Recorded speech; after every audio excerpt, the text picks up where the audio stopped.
어느덧 우리가 이제 10번째 계명에 도착을 했습니다.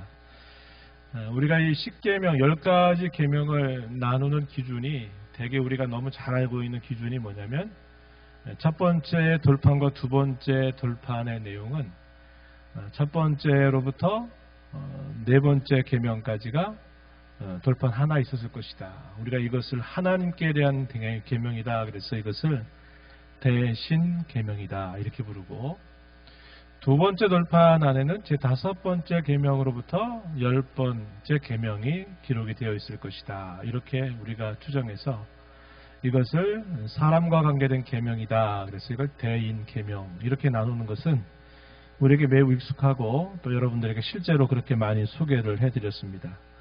그런데 이 10계명을 분류할 때 또 하나의 분류 방법이 있는데 이 시간에 여러분들에게 좀 소개를 시키면서 마지막 10번째 계명이 어떤 의미가 있는가 하는 것들을 좀 짚어보면 좋겠어요. 나눈 또 하나의 방법이 있는데 제1계명에서부터 9계명까지로 하나 보고 그리고 마지막 10번째 계명을 하나로 나누는 이런 방법도 있다 하는 것입니다.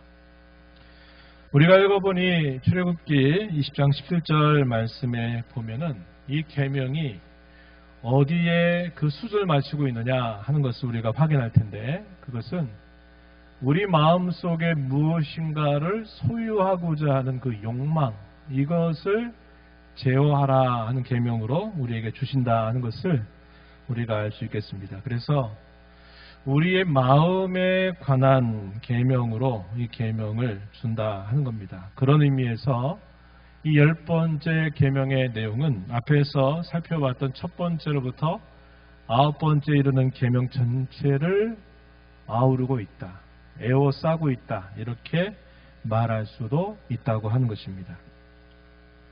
그러면 이 계명이 가르쳐주는 내용이 무엇인가를 좀 짚어보고 그걸 통해서 하나님이 우리에게 무엇을 원하시고 계시는지 이것을 좀 살펴보도록 합니다.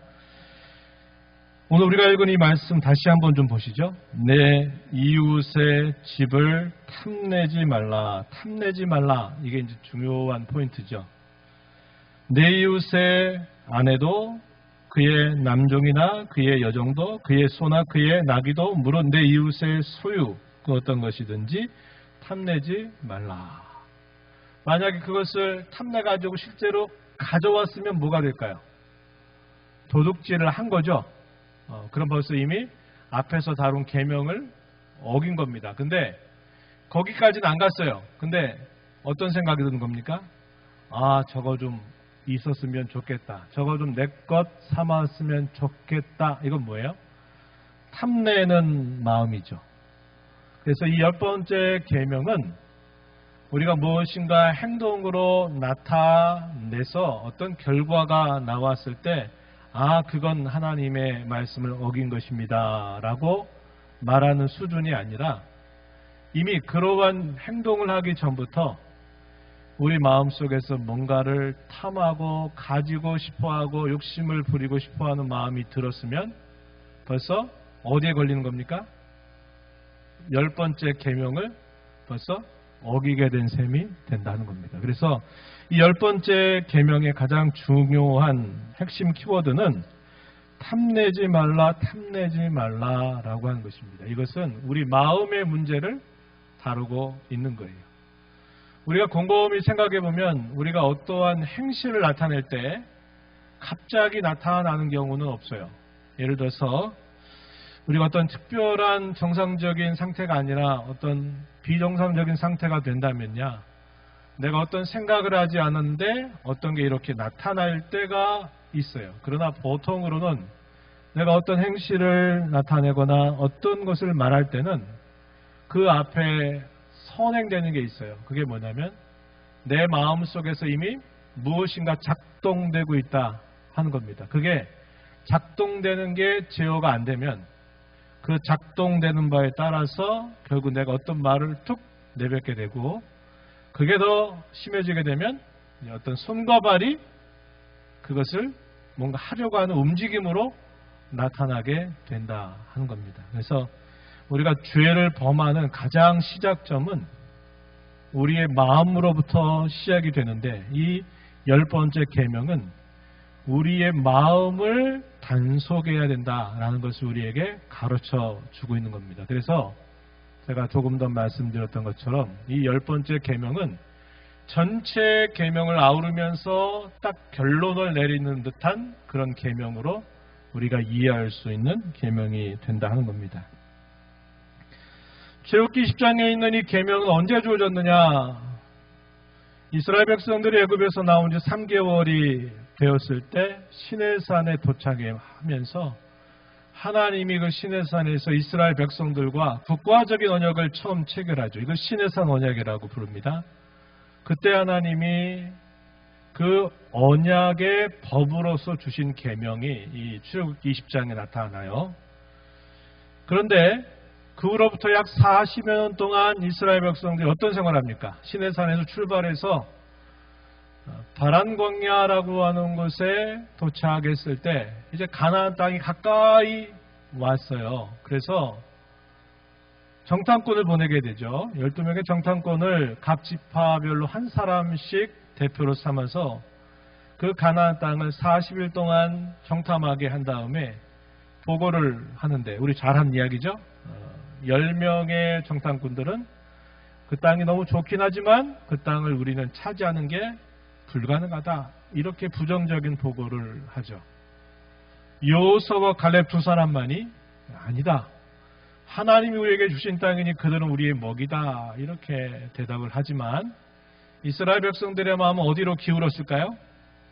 안 된다.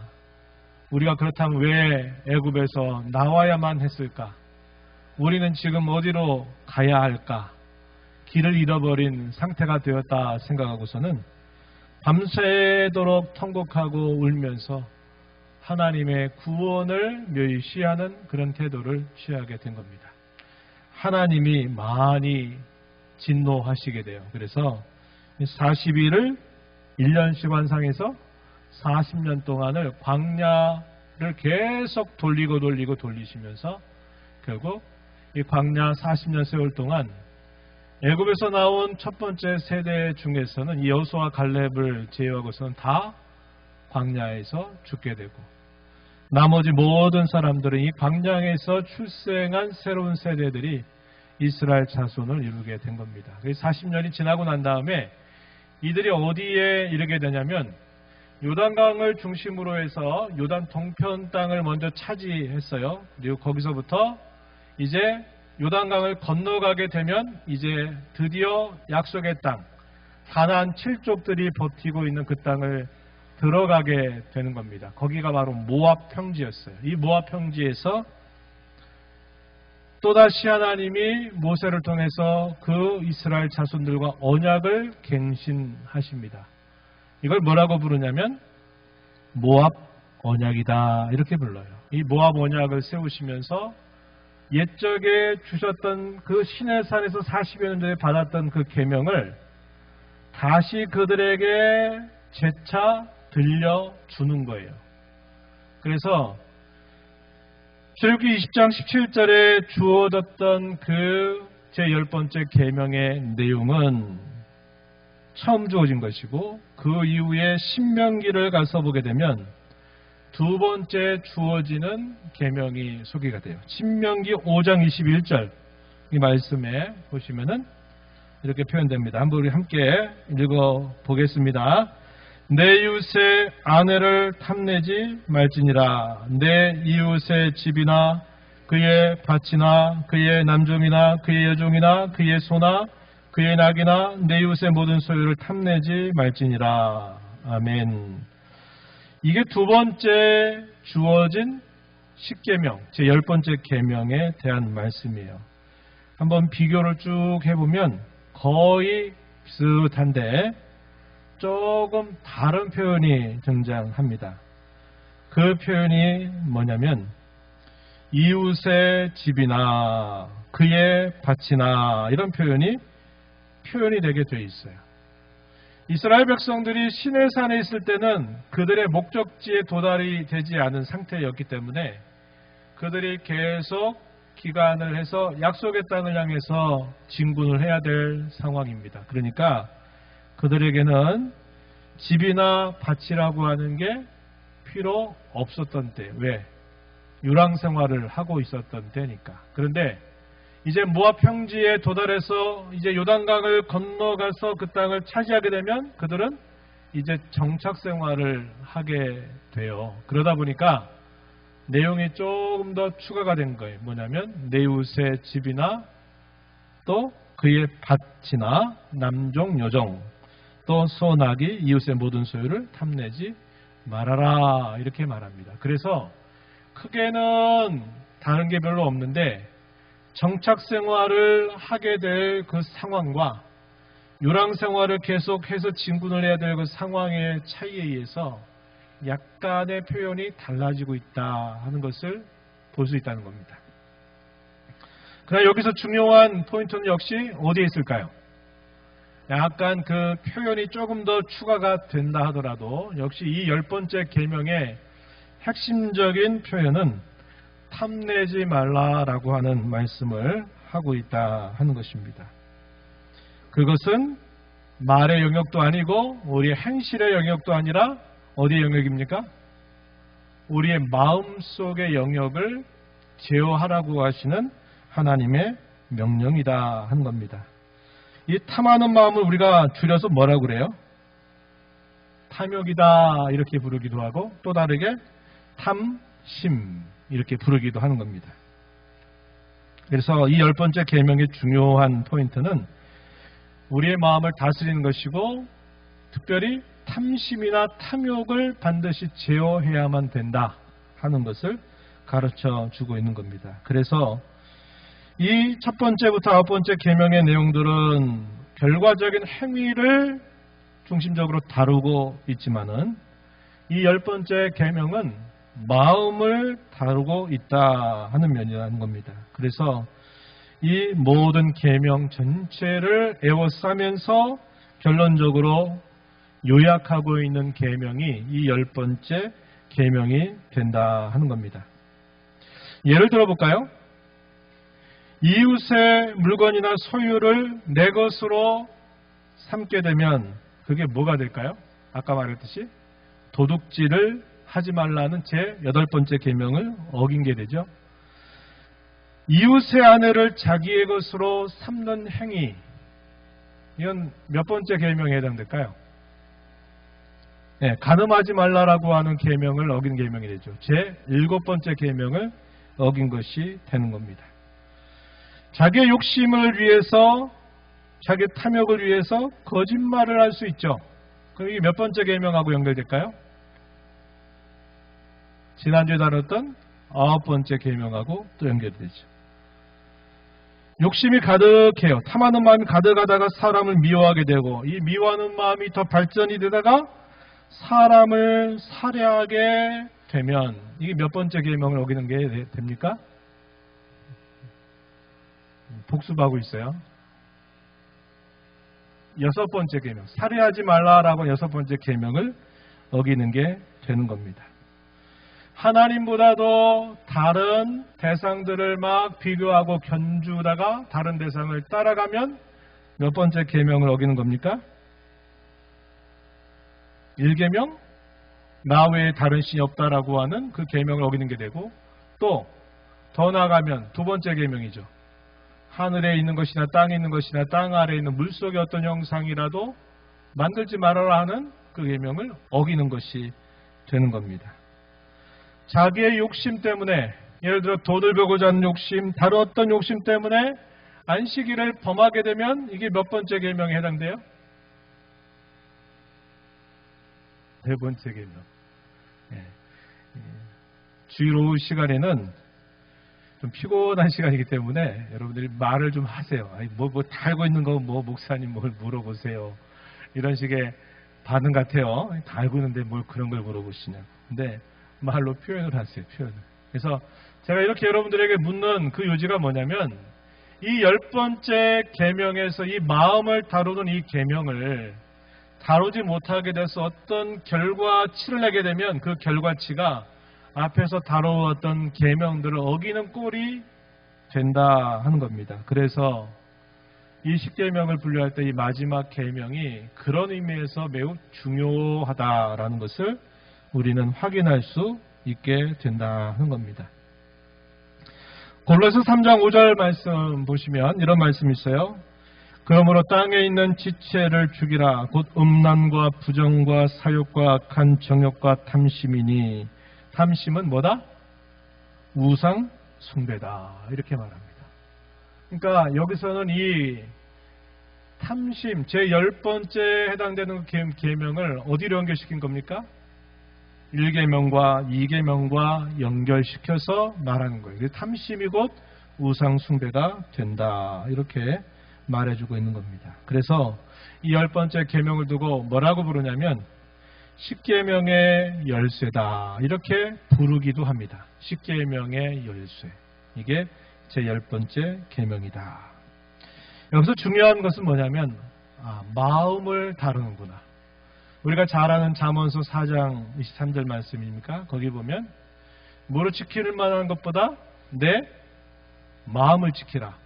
생명의 근원이 이에서 난다. 마음을 지키고 단속하는 것이 대단히 어렵지만 그만큼 중요한 일이라는 것을 우리에게 말씀해 주셔서 이 10번째 계명은 우리의 마음을 그렇게 잘 다스리는 일에 항상 힘쓸 것을 우리 하나님은 우리에게 원하고 계시다라는 사실을 가르쳐 주고 있습니다. 이 10번째 계명을 통해서 우리가 발견하게 되는 하나님의 뜻 두 번째입니다. 큰 두 번째 가시면 첫 번째, 지극히 작은 욕망이나 생각을 조금 더 마음에 품지 말라 하는 것을 우리에게 요구하신다는 겁니다. 다윗은 그 유명한 시편 19편에서 그가 이렇게 말한 바가 있어요. 자신의 모든 입의 말과 그 마음의 묵상이 주님 앞에 연락되기를 원하나이다. 이렇게 하면서 마무리를 짓는 말씀을 우리가 생각해 보게 됩니다. 이게 무슨 말이에요? 자기 마음에, 자기 입에 어떤 말이든지 자기 마음속에 생각하는 그 어떤 생각이라 하더라도 그것이 주님이 받으실 만한 것이 되기를 원한다라고 그가 소원하면서 간구를 올리고 있는 것이죠. 자기의 생각 속에 음흉한 생각, 악한 생각, 미워하는 생각, 하나님 앞에서 떳떳지 못한 생각들이 되지 않기를 내가 정말 원합니다. 라는 기도로 이 시편 19편 말씀을 마무리하는 것을 우리가 보게 되죠. 이것은 지극히 작은 욕망이나 생각조차도 우리 마음에 품지 않게 하기를 소원하는 태도라는 것을 우리가 볼 수 있습니다. 시편 139편 23절 24절 말씀도 우리에게 그러한 의미를 잘 전달해 줍니다. 함께 우리 이 말씀 함께 한 목소리로 읽어보겠습니다. 하나님이여 나를 살피사 내 마음을 아시며 나를 시험하사 내 뜻을 아옵소서. 내게 무슨 악한 행위가 있나 보시고 나를 영원한 길로 인도하소서. 이건 역시 다윗이 하나님 앞에 그 시편의 마지막에 기도하는 내용입니다. 하나님이 나를 살피사 내 마음이 어떠함을 아시옵소서. 나를 면밀하게 조사하셔서 내 뜻을 아시옵소서. 내게 어떠한 악한 행위나 생각이 있다면 그것을 고쳐주셔서 나를 영원한 길로 인도하여 주소서. 이렇게 기도하는 내용입니다. 그래서 이 표현들을 보게 된다 하더라도 우리의 마음 속에 일어나는 자그마한 어떤 죄의 파도 물결들이 이렇게 한번 일어났을 때 그걸 다스리지 않으면 마치 이렇게 조그만 고여있는 물에 내가 이렇게 어떤 조그만 돌이나 뭐가 뚝 떨어지게 되면 어떤 현상이 생기죠? 그 떨어지는 것을 중심으로 해서 원을 이루어서 쫙 어디까지 퍼져가냐면 그 끝에까지 쫙 퍼져가게 돼 있어요. 우리 마음의 생각에 어떠한 것들이 뭔가 이렇게 딱 던져주게 되면 그게 계속 우리의 그 마음 전체를 이렇게 계속 흔들어대는 일들이 생길 수 있다는 겁니다. 이게 더 심해지게 되면 결국 말로 행동으로 뭔가 나타나게 되는 거죠. 그래서 그러한 마음을 잘 다스리라고 하나님 우리에게 이 계명을 통해서 요구하고 계시다 하는 것입니다. 두 번째는요, 언제든지 우리 마음을 다하여 모든 죄를 미워하고 모든 의를 좋아할 것을 요구하고 계시다 하는 겁니다. 죄는 미워하는 반면 모든 의는 좋아하도록 해라, 이렇게 말하는 겁니다. 모든 죄를 미워하는 반면 모든 의를 좋아하기를 언제든지 우리의 마음에 힘쓰도록 하라 하는 것을 하나님이 이 계명을 통해서 우리에게 요구하시게 됩니다. 이런 마음을 우리가 늘 갖기 위해서는 끊임없이 우리 자신을 살펴야 돼요. 시편에 보면 어떤 표현이 있냐면 주의 말씀이 정미하다, 이런 표현이에요. 정미하다. 주의 말씀이 아주 세밀해서 그 말씀을 통해서 나를 봐달라고, 나를 성찰해 줄 것을 기도하는 표현이 나와요.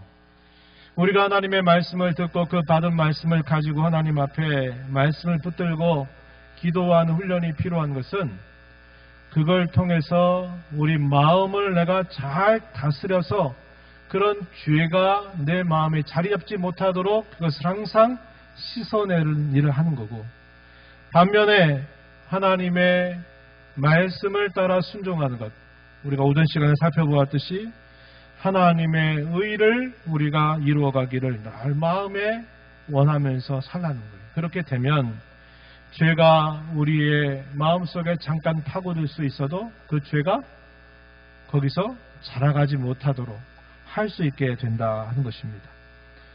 세 번째는 이 광야 생활의 교훈, 우리가 잘 아는 신명기 8장에 보게 되면 이 광야 40년 생활에 대한 그 교훈을 우리가 잘 생각하면서 우리 무엇보다도 하나님만으로 만족하기를 힘쓰는 삶을 살아야 된다 하는 것을 배워야겠다는 겁니다. 우리의 마음이 낮아지게 되면, 어떤 곤란이나 어려움으로 인해서 낮아지게 되면 그때 비로소 우리의 마음의 상태를 우리가 보게 되고 알게 되는 경우들이 생겨요. 우리는 하나님의 은혜를 은혜로 알지 못하고 자기들의 죄와 허물이 무엇인가를 모르고 지내는 일에 대단히 익숙합니다. 그래서 우리는 낮은 상태, 어려운 상태가 될 때 그것을 깨닫게 된다 하는 것입니다. 이스라엘 백성들의 광야 40년 생활의 교훈은 하나님이 그것을 그들에게 깨닫게 하시는 긴 과정이었다 하는 것을 우리에게 알려줘요. 신명기 8장 2절 3절 말씀, 우리 함께 한 목소리로 말씀을 읽어보겠습니다. 네, 읽습니다. 시작. 내 하나님 여호와께서 이 40년 동안에 내게 광야길을 걷게 하신 것을 기억하라. 이는 너를 낮추시며 너를 시험하사 내 마음이 어떠한지 그 명령을 지키는지 지키지 않는지 알려 하심이라. 너를 낮추시며 너를 줄이게 하시며 또 너도 알지 못하며 내 조상들도 알지 못하던 만나를 내게 먹이신 것은 사람이 떡으로만 사는 것이 아니요 여호와 입에서 나오는 모든 말씀으로 사는 줄을 내가 알게 하려 하심이니라. 아멘. 모세의 설교문을 읽어보겠어요. 신명기는 두 번째 주어진 율법이다 그랬는데, 이 신명기는 모세가 모압 평지에서 이스라엘 자손들을 향해서 한 세 편의 설교를 모아둔 것이 신명기입니다. 그 모세의 설교 가운데서 지나왔던 40년을 이 광야 세대가 봤어요. 자기 아버지 어머니 세대가 이 광야 생활을 통과하면서 다 거기서 죽었다는 것을 목격한 그 자손들에게 모세는 지난 40여 년의 광야 생활의 교훈이 바로 이것이다, 이렇게 가르쳐 주는 겁니다. 그것은 뭡니까? 하나님이 그들로 하여금 낮추시는 거예요. 낮추셔서 그들의 마음이 어떠한지를 자세히 들여다보게 해서 그들이 하나님의 말씀을 지키려고 하는지 지키지 않으려고 하는지를 알게 하기 위한 분명한 목적이 있었다.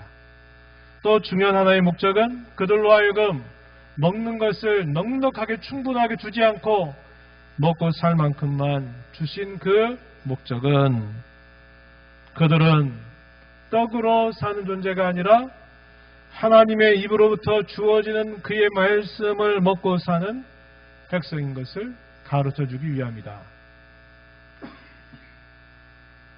그렇게 그 목적에 대해서 분명히 소개해줍니다. 그것은 그들의 지난 광야 40년뿐만 아니라 그들이 살아가는 삶 전체에 있어서 항상 잊지 말아야 되는 살아있는 교훈이 됨을 가르쳐주는 거예요. 하나님의 백성은 그저 눈에 보이는 거 먹고 지고 소유하고 사는 백성이 아니라 그들은 하나님으로부터 주어지는 것으로 만족하고 그것으로 먹고 사는 백성이 되어야 된다 하는 것을 가르쳐줄 목적이 있다. 이렇게 가르쳐주고 있는 것입니다.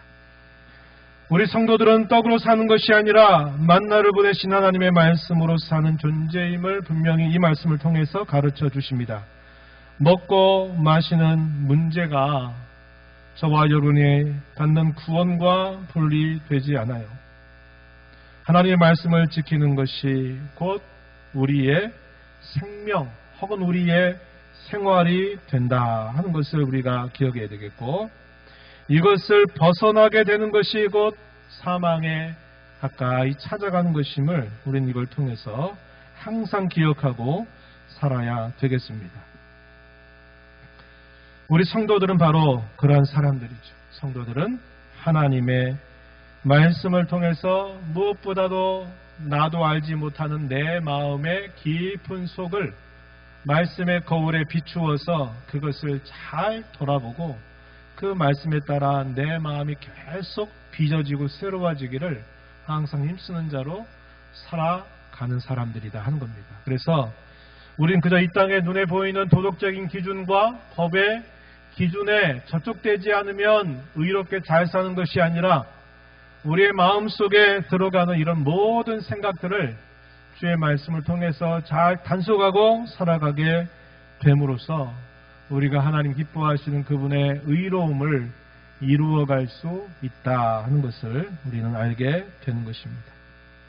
오늘 이 말씀을 마음에 잘 간직하면서 이 한 주간 또 남은 여러분의 삶 전체를 그렇게 살아가게 되기를 바랍니다.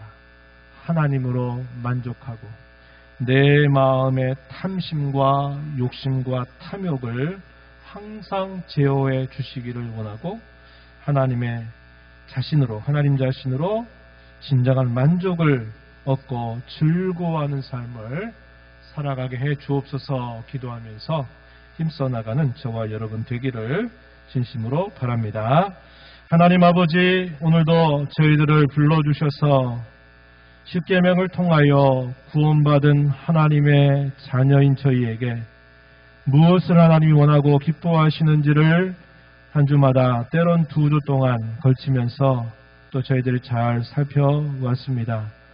이 10번째 계명의 내용은 특별히 다른 어떤 계명보다도 저희들의 마음의 여러 생각들을 저희가 잘 단속할 것을 명하고 있음을 살펴보았습니다. 이 계명을 저희가 깊이 마음에 새기지 않으면 앞서 주어진 모든 계명들을 다 범할 수 있다는 사실들을 깨닫게 하셨사오니 저희의 마음을 잘 지키게 하시고 저희의 마음을 성전으로 삼아 내주하시는 성령 하나님의 인도하심을 잘 따라 살아가는 삶이 되어서 구원받은 저희들에게 기뻐하시고 기대하시고 바라시는 의롭고 정의로운 삶을 살아가는 저희들 모두가 되게 하여 주옵소서.